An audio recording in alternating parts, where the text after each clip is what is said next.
Hello everyone, I am पारस और आज हम डिस्कस करेंगे इलेक्ट्रोफिलिक सब्स्टिट्यूशन रिएक्शन मैकेनिज्म, है ना। तो बेसिकली हमने लास्ट लेक्चर में कई सारे रिएक्शंस डिस्कस की थी। बेंजीन की केमिकल रिएक्शंस हमने उसमें नाइट्रेशन पढ़ा था, क्लोरीनेशन पढ़ा था, फ्रीडल क्राफ्ट एल्काइलेशन पढ़ा था, फ्रीडल क्राफ्ट एसाइलेशन पढ़ा था, है ना। बेसिकली इन सभी रिएक्शंस में electrophilic substitution reaction mechanism follow हो रहा था, है ना। तो आज हम वो मैकेनिज्म डिस्कस करेंगे, ठीक है। कल हमने बेसिकली सिंपल तरीके से देखा था कि जब हमारे पास क्लोरीनेशन हो रहा था तो बेंजीन में हम क्या ऐड कर रहे थे, एनहाइड्रस AlCl3 Cl2। तो हमको क्या प्रोडक्ट देखने को मिला, बेंजीन के ऊपर Cl अटैच हो गया, ठीक है। इसको हम क्लोरीनेशन बोल रहे थे। फिर हमने क्या किया, अगेन बेंजीन लिया, उसमें एनहाइड्रस AlCl3 लिया, CH3Cl लिया, तो हमारे पास बेंजीन के ऊपर CH3 अटैच हो गया, ठीक है। तो इसको हम बोल रहे थे फ्रीडल क्राफ्ट एल्काइलेशन।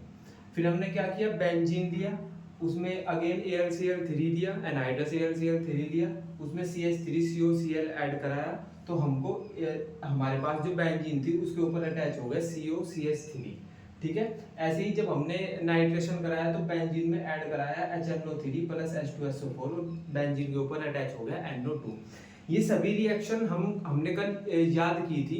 सिंपल ही था कि भाई हमने बस बेंजीन लिया, उसमें ये प्रोडक्ट ये रिएजेंट ऐड कराए और एक बार बेंजीन के ऊपर Cl अटैच हो गया, एक बार CH3 अटैच हो गया, एक बार COCH3 अटैच हो गया, एक बार NO2 अटैच हो गया। ऐसे तो सिंपल है, रिएक्शन आपको याद भी ऐसे ही रखनी है।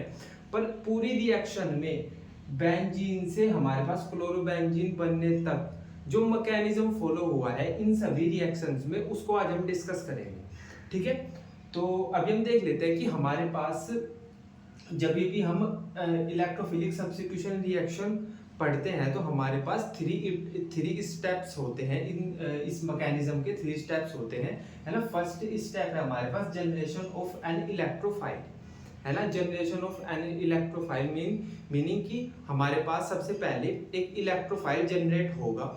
वो जो इलेक्ट्रोफाइल जनरेट हुआ है वो फिर बेंजीन की रिंग पे जाके अटैच हो जाएगा और हमारे पास रिएक्शन कंप्लीट हो जाएगी, है ना। यहाँ पे क्या था, बेंजीन थी, यहाँ पे क्या है, बेंजीन के ऊपर आके Cl अटैच हो गया, तो यहाँ पे Cl इलेक्ट्रोफाइल है। तो इस रिएक्शन में सबसे पहले क्या हुआ होगा कि हमारे पास एक इलेक्ट्रोफाइल जिसको हम Cl बोल रहे हैं वो जनरेट हुआ, फिर वो बेंजीन के ऊपर आके अटैच हो गया और हमारे पास रिएक्शन कंप्लीट हो गई। तो आपको सबसे पहले याद ये रखना है कि जो इलेक्ट्रोफिलिक सब्स्टिट्यूशन रिएक्शन का फर्स्ट स्टेप होता है उसमें एक इलेक्ट्रोफाइल जनरेट होता है, ठीक है। इस रिएक्शन में इलेक्ट्रोफाइल Cl है, इस रिएक्शन में इलेक्ट्रोफाइल CH3 है, इस रिएक्शन में इलेक्ट्रोफाइल COCH3 है, इसमें है NO2।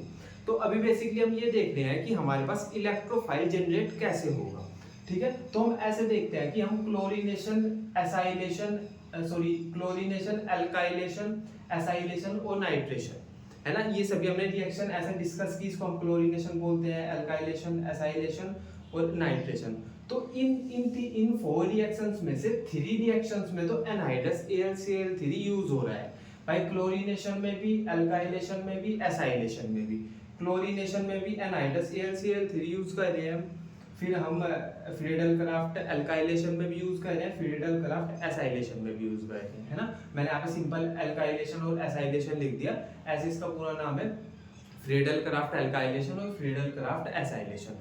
तो बेसिकली हमने किया क्या कि हमने इन तीनों रिएक्शन में एनहाइड्रस AlCl3 यूज किया, जिसकी हेल्प से हमको इलेक्ट्रोफाइल देखने को मिला Cl positive, R positive, RCO positive, है ना। फिर वो इलेक्ट्रोफाइल मिल गया हमको एनहाइड्रस AlCl3 की हेल्प से। फिर ये जो इलेक्ट्रोफाइल हमको मिला है ये बेंजीन पे अटैक कर देगा और वहां पे जाके अटैच हो जाएगा, हमको फाइनली प्रोडक्ट मिल जाएगा।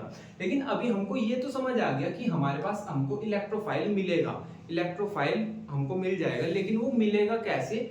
इन 3 रिएक्शन में तो हमको जो इलेक्ट्रोफाइल मिलेगा वो एनहाइड्रस AlCl3 की हेल्प से मिलेगा, और जो नाइट्रेशन में हमको इलेक्ट्रोफाइल मिलेगा NO2 वो मिलेगा हमको H2SO4 की हेल्प से।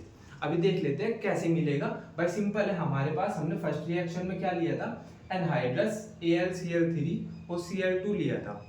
तो जब हम Cl2 और एनहाइड्रस AlCl3 लेंगे तो ये एक Cl इस Cl के साथ AlCl3 के साथ अटैच हो जाएगा और हमको देखने को मिलेगा AlCl4।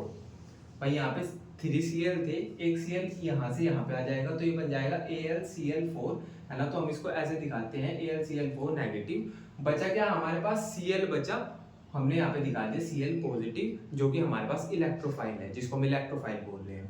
अगेन हमने क्या किया, हम फ्रेडल क्राफ्ट एल्काइलेशन में क्या कहते हैं, CH3Cl लेंगे और एनहाइड्रस AlCl3 लेंगे। तो हमने यही किया, CH3Cl लिया, एनहाइड्रस AlCl3 लिया।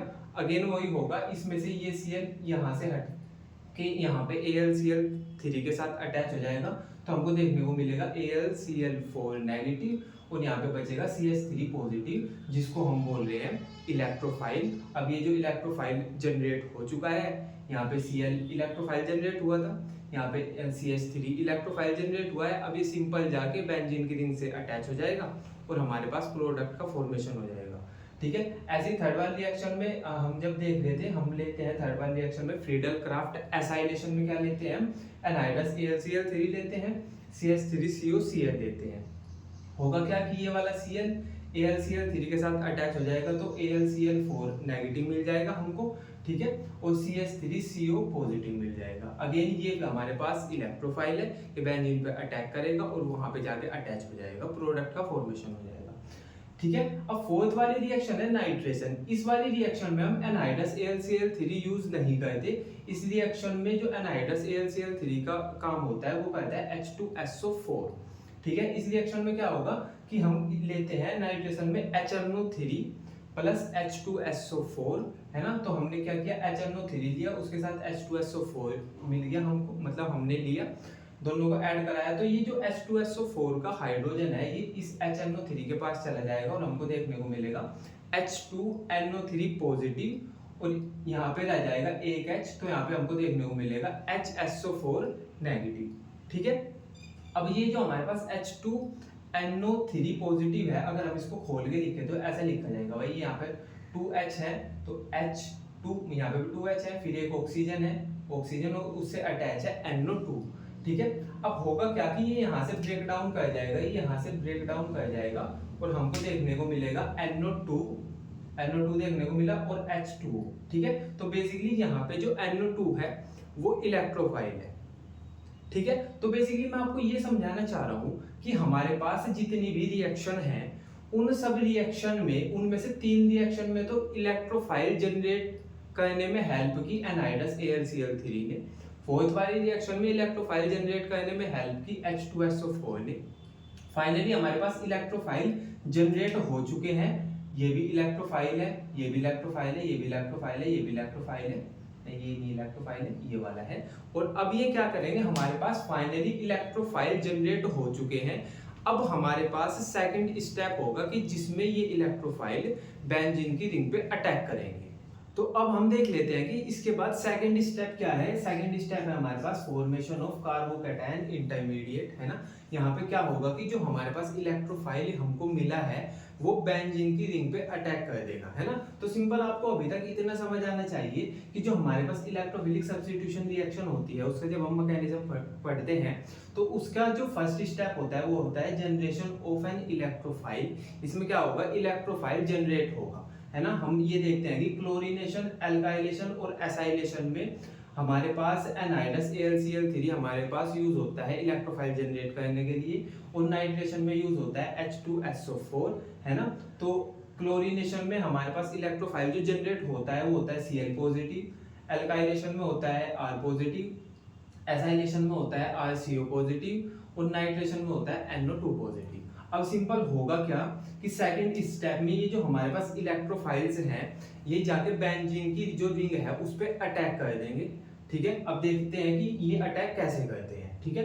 तो सेकंड स्टेप हमारे पास फॉर्मेशन ऑफ कार्बोकैटायन इंटरमीडिएट। इस रिएक्शन में होगा क्या कि इलेक्ट्रोफाइल्स जो है हमारे पास Cl positive, R positive, RCO positive, NO2 positive, है ना। बेसिकली हम इन चारों को E से दिखाएंगे, है ना। अभी हम इन चारों को E से ऐसे दिखाएंगे, ठीक है ना।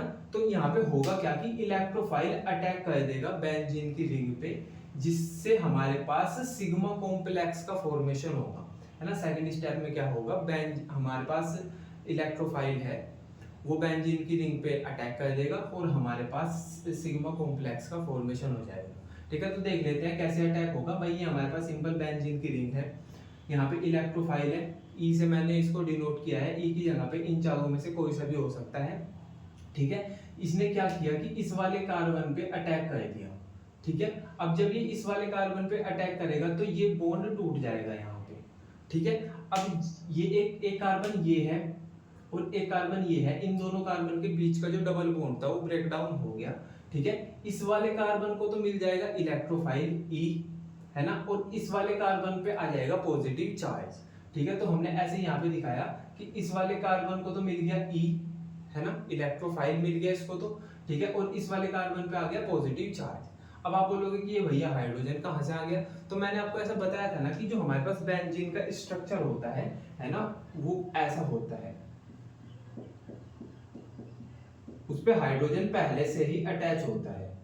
तो अभी आप बोलोगे कि भैया फिर आपने तो एक ही कार्बन पे हाइड्रोजन दिखाया हुआ है ना। भाई सारे के सारे जितने भी कार्बन है ना हमारे पास बेंजीन की रिंग में, है ना, उन पे सब पे हाइड्रोजन अटैच होता है ना, लेकिन हम जनरली उसको नहीं दिखाते। ठीक है, तो यहाँ पे हुआ क्या कि यहाँ पे पहले से एक हाइड्रोजन अटैच था, वो तो हमने ऐसा ही दिखाया हुआ है। ठीक है, ये बॉन्ड ब्रेक डाउन हुआ तो इस वाले कार्बन को इलेक्ट्रोफाइल मिल गया और ये दूसरे वाले कार्बन पे आ गया पॉजिटिव चार्ज।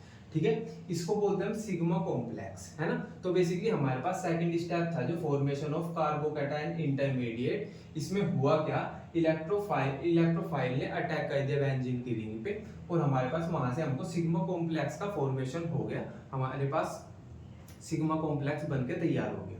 लेकिन अब हुआ क्या कि सिग्मा कॉम्प्लेक्स बन तो गया पर sigma complex lose aromatic character, है ना। जो हमारे पास सिग्मा कॉम्प्लेक्स बन के तैयार हुआ है उसने अपना कैरेक्टर लूज कर दिया।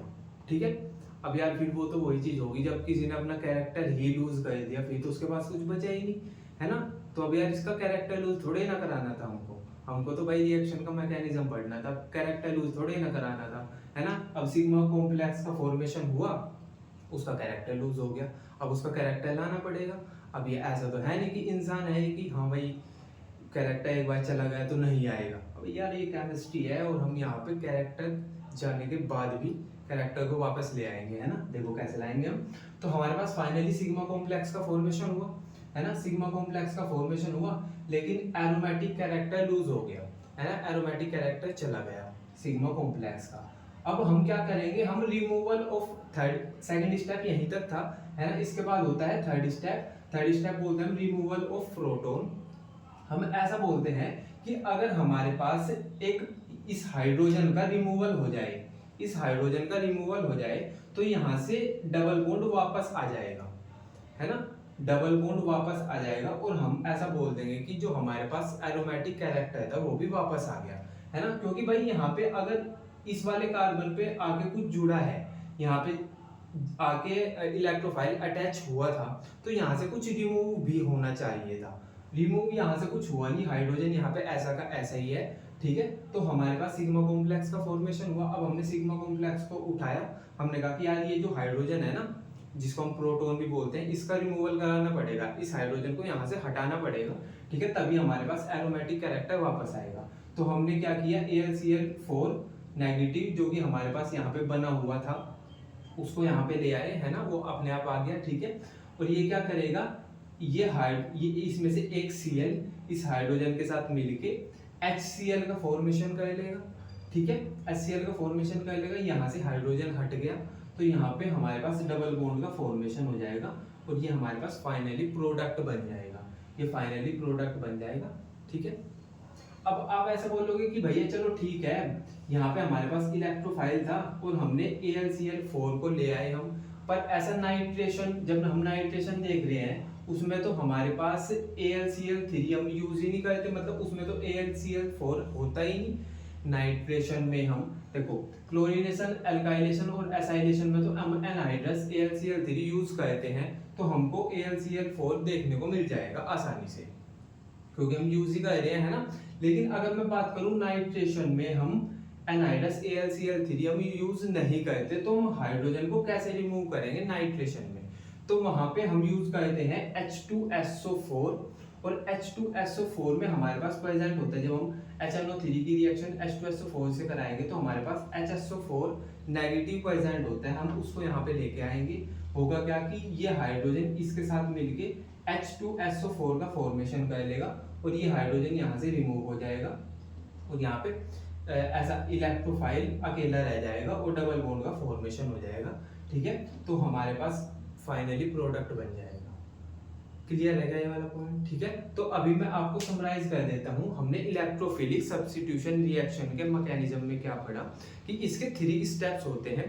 फर्स्ट स्टेप में हम क्या करते हैं, इलेक्ट्रोफाइल को जनरेट करते हैं। सेकंड स्टेप में वो इलेक्ट्रोफाइल बेंजीन की रिंग पे अटैक कर देता है और सिग्मा कॉम्प्लेक्स का फॉर्मेशन कर देता है। थर्ड स्टेप में हम क्या करते हैं, क्योंकि सेकंड स्टेप में जब इलेक्ट्रोफाइल ने बेंजीन रिंग पे अटैक किया और सिग्मा कॉम्प्लेक्स का फॉर्मेशन हुआ, तो सिग्मा कॉम्प्लेक्स का कैरेक्टर लूज हो गया, है ना। और अभी कैरेक्टर अगर किसी का लूज हो गया तो फिर यार उसके पास बचा ही कुछ नहीं, तो हम क्या करेंगे, कोशिश करेंगे हम उसका जो एरोमेटिक कैरेक्टर है उसको वापस लाने के लिए, है ना। तो एरोमेटिक कैरेक्टर को वापस लाने के लिए हम थर्ड स्टेप पे जाते हैं। वहां पे हम क्या करते हैं, हम हाइड्रोजन को रिमूव कर देंगे। जब हाइड्रोजन को रिमूव करेंगे हम, तो हमारे पास जो डबल बॉन्ड ब्रेक डाउन हुआ था वो वापस आ जाएगा, है ना। और वहां पे बेंजीन की रिंग से हाइड्रोजन रिमूव हो जाएगा और इलेक्ट्रोफाइल वहां पे अटैच रहेगा, और हमारे पास फाइनली प्रोडक्ट का फॉर्मेशन हो जाएगा। ठीक है, तो बेसिकली आपको इतना सब समझ आना चाहिए इलेक्ट्रोफिलिक सब्स्टिट्यूशन रिएक्शंस में।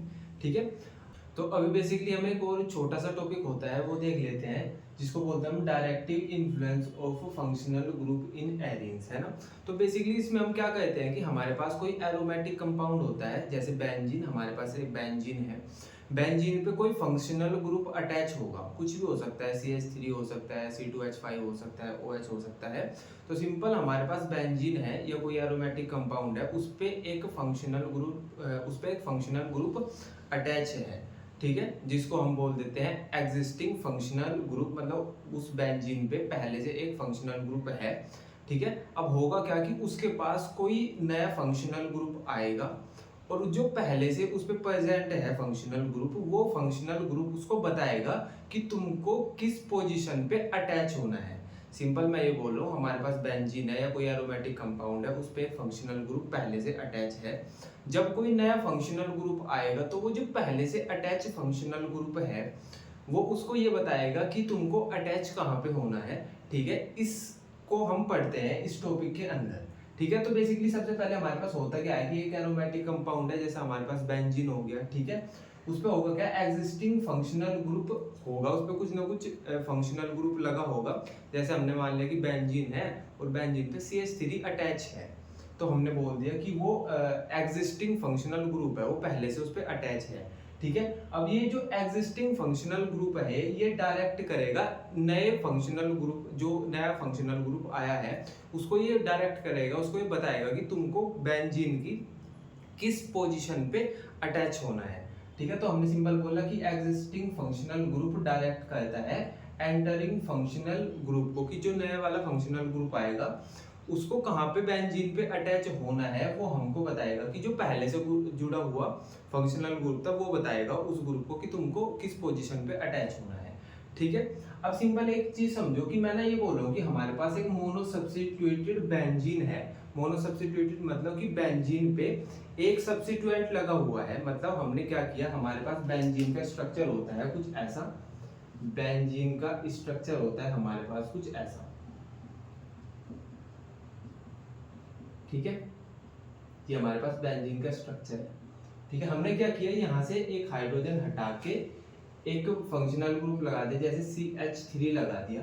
ठीक है, तो अब मैंने यहाँ पे एक सब्स्टिट्यूएंट लगा दिया एक हाइड्रोजन को हटा के, तो इसको हम बोलते हैं कि हमारे पास ये मोनो सब्स्टिट्यूटेड बेंजीन का फॉर्मेशन हो गया। ठीक है, तो हम क्या कहते हैं, हमारे पास मोनो सब्स्टिट्यूटेड बेंजीन में हम क्या कहते हैं, एक हाइड्रोजन की पोजीशन पे हम क्या कहते हैं, एक फंक्शनल ग्रुप लगा देते हैं। मतलब हम एक हाइड्रोजन को हटा के उसकी जगह पे एक फंक्शनल ग्रुप लगा देंगे, उसको हम बोल देंगे मोनो सब्स्टिट्यूटेड बेंजीन। ठीक है, तो ये समझ आ गया कि हमारे पास एक मोनो सब्स्टिट्यूटेड बेंजीन है। ठीक है, ये है ना, हमने यहाँ से हाइड्रोजन हटाया और CH3 लगा दिया, ठीक है, इसको हम मिथाइल बेंजीन बोल रहे हैं। क्लियर है? तो अब मैं ऐसा बोल सकता हूँ क्या कि हमारे पास एक एरोमेटिक कंपाउंड है या हमारे पास एक बेंजीन है, बेंजीन पे एक फंक्शनल ग्रुप अटैच है CH3। अब अगर कोई नया फंक्शनल ग्रुप आएगा तो ये CH3 उसको बताएगा कि तुम ये तो मतलब ये बताएगा कि तुम या तो इस वाली पोजीशन पे अटैच हो जाओ, या इस वाली पोजीशन पे अटैच हो जाओ, या इस वाली पोजीशन पे अटैच हो जाओ।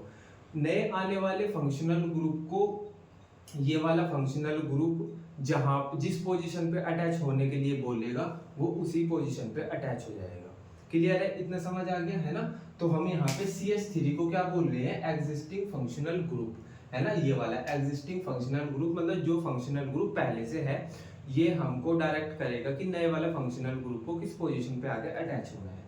ठीक है, अब आप सिंपल ये समझो कि ये जो डायरेक्ट कहता है ये हमारे पास दो पोजीशन को डायरेक्ट कहता है ना, डायरेक्ट टूवर्ड मेटा पोजीशन और ऑर्थो और पैरा पोजीशन। मतलब ये जो हमारे पास फंक्शनल ग्रुप अटैच है ये दो ही पोजीशन पे जुड़ने के लिए बोलता है। ये तो ये बोलेगा कि तुम इस पे ऑर्थो पोजीशन पे, ये वाली पोजीशन को हम ऑर्थो बोलते हैं, है ना, इस वाली पोजीशन को हम ऑर्थो बोलते हैं, इस वाली पोजीशन को हम मेटा बोलते हैं और इस वाली पोजीशन को पैरा बोलते हैं। पहले तो आप ये याद कर लो कि हमारे पास पहले ये जो कार्बन है जिससे हमारे पास फंक्शनल ग्रुप अटैच है, उससे नेक्स्ट वाले कार्बन को हम ऑर्थो पोजीशन बोलते हैं, उससे नेक्स्ट वाले को मेटा पोजीशन बोलते हैं और उससे नेक्स्ट वाले को हम पैरा पोजीशन बोलते हैं। ठीक है, तो ये जो हमारे पास पहले से जुड़ा हुआ फंक्शनल ग्रुप है ये बस दो ही पोजीशन पे अटैच होने के लिए बोलता है नए फंक्शनल ग्रुप को। या तो ये बोलेगा कि तुम मेटा पोजीशन पे अटैच हो जाओ, तुम इस वाली पोजीशन पे अटैच हो जाओ, जो नए वाला फंक्शनल ग्रुप आया है ये वाला फंक्शनल ग्रुप बोलेगा उसको कि भाई तुम ना इस वाली पोजीशन पे अटैच हो जाओ, तो वो मेटा पोजीशन पे अटैच हो जाएगा। या फिर ये बोलेगा कि तुम ऑर्थो और पैरा पोजीशन पे अटैच हो जाओ, ये वाली ऑर्थो पोजीशन है, ये वाली पैरा पोजीशन है ना। तो हमारे पास 3 पोजीशन होती है टोटल, है ना। एक तो होती है मेटा पोजीशन जब वो यहाँ पे अटैच होगा, और एक होती है ऑर्थो, एक होती है पैरा। ऑर्थो और पैरा ये वाली होती है। ठीक है, तो हमने सिंपल ये समझा कि जो पहले से बेंजीन की रिंग पे या किसी एरोमेटिक कंपाउंड पे पहले से जुड़ा हुआ फंक्शनल ग्रुप है वो हमको दो तरफ डायरेक्ट कर सकता है, मतलब दो पोजीशन बता सकता है। वो ये तो बोल देगा कि तुम मेटा पोजीशन पे जाके अटैच हो जाओ नए फंक्शनल ग्रुप को, या बोल देगा वो ऑर्थो या पैरा पोजीशन पे जाके अटैच हो जाओ। अब मैं ये बोल रहा हूँ कि अगर उसने बोल दिया कि तुम मेटा पोजीशन पे जाके अटैच हो जाओ तो वो यहाँ पे अटैच हो जाएगा। भाई कोई CH3 आया, मानने की बात है हमारे पास जो नए वाला फंक्शनल ग्रुप है वो CH3 है, ये आया इसके पास, इसने बोला तुम मेटा पोजीशन पे जाके अटैच हो जाओ, तो ये CH3 यहाँ पे अटैच हो जाएगा। एग्जांपल है ये। ठीक है, लेकिन अगर इसने बोल दिया कि तुम ऑर्थो पोजीशन पे जाके अटैच हो जाओ, तो फिर ये CH3 कहाँ पे अटैच होगा? ये यहाँ पे अटैच होगा, है ना। तो हमने CH3 को इस वाली पोजीशन पे अटैच करा दिया, इसको बोल दिया ऑर्थो पोजीशन। ठीक है, अगर ये बोलेगा कि तुम पैरा पोजीशन पे जाके अटैच हो जाओ, तो इस वाले कार्बन पे अटैच हो जाएगा, कुछ ऐसे, इसको बोल देगा हम पैरा पोजीशन, है ना। तो ये जो पहला फंक्शनल ग्रुप अटैच है बेंजीन की रिंग से, सब कुछ उसकी मर्जी के अनुसार होगा। जहां पे वो अटैच होने के लिए बोलेगा वहां पे ही नए वाला फंक्शनल ग्रुप अटैच हो जाएगा। ठीक है, इतना समझ आया क्या आपको? ठीक है, तो अब हम ना ये देख रहे हैं कि इतना समझ आ गया कि सब कुछ जो भी होगा वो पहले वाला जो फंक्शनल ग्रुप है जैसा वो चाहेगा वैसा ही होगा। ठीक है, अब एक बार ये देख लो कि ortho and para directing group क्या होते हैं। बेसिकली मैंने यहाँ पे लिखा हुआ है मेटा डायरेक्टिंग ग्रुप, मैंने यहाँ पे लिखा है ortho and para directing group. तो एक बार इसको समझ लो ये क्या होता है। Ortho and para directing group क्या होता है? Group which direct the incoming group to the ortho and para position. वो वाले ग्रुप्स जो नए आने वाले फंक्शनल ग्रुप को ऑर्थो और पैरा पोजीशन पे अटैच होने के लिए बोलते हैं, उनको हम ortho and para directing group बोल देते हैं। मैं ये बोल रहा हूँ कि अगर ये वाला जो हमारे पास फंक्शनल ग्रुप है इसके पास कोई नया फंक्शनल ग्रुप आया और इसने बोल दिया कि तुम ऑर्थो या पैरा पे जाके अटैच हो जाओ, तो ये वाला जो फंक्शनल ग्रुप है जो पहले से अटैच है इसको बोल देंगे हम ऑर्थो और पैरा डायरेक्टिंग फंक्शनल ग्रुप। लेकिन अगर ये वाला फंक्शनल ग्रुप है जो पहले से अटैच है, इसके पास कोई नया फंक्शनल ग्रुप आया, इसने बोल दिया कि तुम मेटा पोजीशन पे जाके अटैच हो जाओ, फिर हम इस वाले फंक्शनल ग्रुप को जो पहले से अटैच था इसको बोल देंगे मेटा डायरेक्टिंग फंक्शनल ग्रुप। तो हम उस चीज पे डिपेंड करेगा, ऑर्थो मेटा डायरेक्टिंग ग्रुप या सॉरी ऑर्थो और पैरा डायरेक्टिंग ग्रुप या मेटा डायरेक्टिंग ग्रुप कि जिस पोजीशन पे पहले से जो प्रेजेंट था हमारे पास फंक्शनल ग्रुप, वो नए वाले फंक्शनल ग्रुप को जिस पोजीशन पे जाके अटैच होने के लिए बोलता है, उसके बेस पे हम बोलते हैं कौन ऑर्थो और पैरा डायरेक्टिंग ग्रुप है, कौन मेटा डायरेक्टिंग ग्रुप है ना। तो सिंपल आपको समझ आ गया ortho and para directing group कौन सा होता है, वो वाला ग्रुप होता है जो नए ग्रुप को ऑर्थो और पैरा पोजीशन पे अटैच होने के लिए बोलता है, ठीक है। एग्जांपल देख लो, अगर हमारे पास CH3 की जगह पे NH2 हो, NHR हो, NHCO CH3 हो, OCH3 हो, OH हो, CH3 हो, C2H5 हो, ये सब के सब हमारे पास ortho and para directing group है। मतलब अगर ये पहले से प्रेजेंट है बेंजीन की रिंग पे और इनके पास कोई नया फंक्शनल ग्रुप आएगा तो ये उसको ऑर्थो और पैरा पोजीशन पे अटैच होने के लिए बोल देंगे, ठीक है।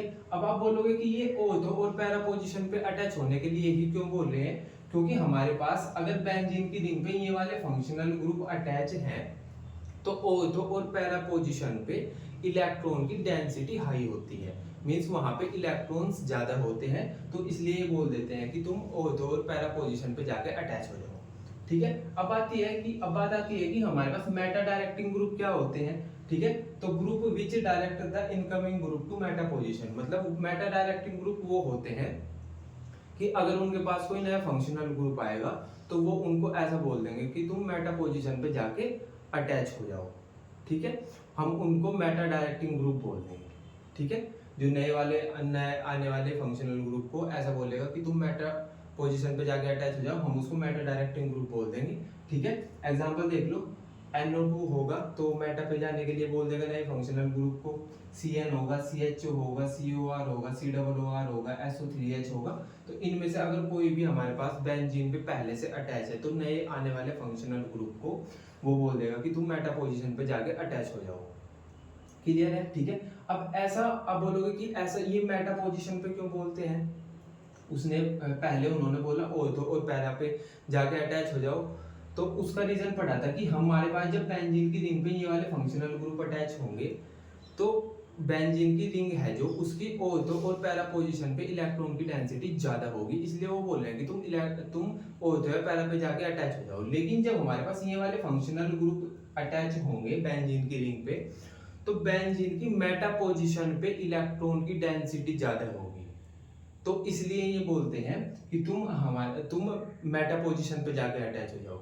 तो रीजन दोनों का एक ही है, अगर वो ऑर्थो और पैरा पे जाके अटैच होने के लिए बोल रहे हैं तो किस लिए क्यों बोल रहे हैं, क्योंकि ऑर्थो और पैरा पे इलेक्ट्रॉन की डेंसिटी ज्यादा होती है। अगर वो मेटा पे जाके अटैच होने के लिए बोल रहे हैं तो क्यों बोल रहे हैं, क्योंकि मेटा पे इलेक्ट्रॉन की डेंसिटी ज्यादा होती है। अब मेटा पे ज्यादा तब होगी जब हमारे पास ये वाले फंक्शनल ग्रुप अटैच होंगे, तो हमारे पास मेटा पोजीशन पे इलेक्ट्रॉन की डेंसिटी ज्यादा होगी, वो बोल देंगे नए आने वाले फंक्शनल ग्रुप को कि तुम मेटा पे जाके अटैच हो जाओ। जब हमारे पास ये वाले ग्रुप्स प्रेजेंट होंगे बेंजीन की रिंग पे तो ऑर्थो और पैरा पे इलेक्ट्रॉन की डेंसिटी ज्यादा होगी, तो वो नए आने वाले फंक्शनल ग्रुप को ये बोल देंगे कि तुम ऑर्थो और पैरा पे जाके अटैच हो जाओ। क्लियर है क्या, इतना समझ आ गया क्या आपको, ठीक है। तो ये था हमारे पास directive influence of functional group in arenes, है ना। हमने ये समझ लिया कि बेंजीन की रिंग पे अगर एक पहले से फंक्शनल ग्रुप अटैच है तो वो नए आने वाले फंक्शनल ग्रुप को बताएगा कि तुमको अटैच कहाँ पे होना है, ठीक है। इतना सब क्लियर हो गया आपको। तो अभी इस चैप्टर का लास्ट टॉपिक है ये कि एरीन से जो कार्सिनोजेनेटिक होती हैं और टॉक्सिक होती हैं उनके बारे देख लेते हैं वो क्या होती है ना। तो हम बेसिकली ऐसा बोलते हैं कि जब हमारे पास दो या दो से ज्यादा बेंजीन की रिंग फ्यूज कर जाती है तो हम उसको पॉलीन्यूक्लियर हाइड्रोकार्बन बोल देते हैं, जो कि कार्सिनोजेनिक हो जाती है, मतलब कैंसर को कोज कर सकती है, ठीक है। तो हम ऐसा बोलते हैं कि जब हमारे पास पॉलीन्यूक्लियर हाइड्रोकार्बन क्या होते हैं कि जब हमारे पास मोर देन 2 बेंजीन की रिंग्स फ्यूज करती हैं तो हम उसको पॉलीन्यूक्लियर हाइड्रोकार्बन बोल देते हैं, ठीक है। ये हमारे पास टॉक्सिक हो जाती है और कार्सिनोजेनिक होती है, मतलब इससे कैंसर हो जाता है, ठीक है। तो यहाँ पे हमने देख ये रहे हैं कि हमारे पास यहाँ पे बहुत सारी बेंजीन की रिंग्स है जो कि फ्यूज हो रखी है ना। यहाँ पे भी हमारे पास बहुत सारी बेंजीन की रिंग है जो कि फ्यूज हो रखी है, ठीक है। तो बेसिकली ये हमारे पास था कि वो वाली कुछ एरीन्स होती हैं जो कि पॉलीन्यूक्लियर हाइड्रोकार्बन्स होती हैं, है ना, मतलब बहुत सारी बेंजीन की रिंग मिल गई, है ना, वो फिर कैंसर कोज कर देती हैं, ठीक है। तो बेसिकली हमारे पास जो हाइड्रोकार्बन चैप्टर था वो यहाँ पे कंप्लीट होता है ना। ऑलमोस्ट हमने एक एक लाइन एनसीईआरटी की कवर कर ली है, ठीक है। तो अभी आपको बहुत सारी प्रैक्टिस करनी है, ठीक है, अपने एंड से और रिवीजन करना है, ठीक है। फिर मिलेंगे हम किसी और चैप्टर में, तब तक के लिए बाय।